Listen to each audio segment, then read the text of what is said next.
Classic viewers, இப்போ பார்த்தீங்கன்னா எங்கள் கார் வந்து எப்படி பனியாக இருக்குது பார்த்தீங்களா? ஃபுல்லாகவே பனியாக இருக்குது.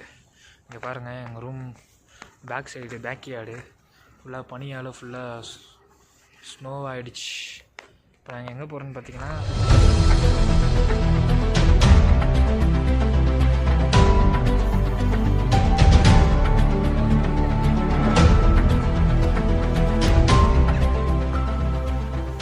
உங்களுக்கு தெரியும் ஃபுல்லாகவே ஸ்னோ தான். என்னை சுற்றியே ஃபுல்லாக ஸ்னோ தான் இருக்குது. ஃபுல்லாக காரில் வந்து பனியாக இருக்குது.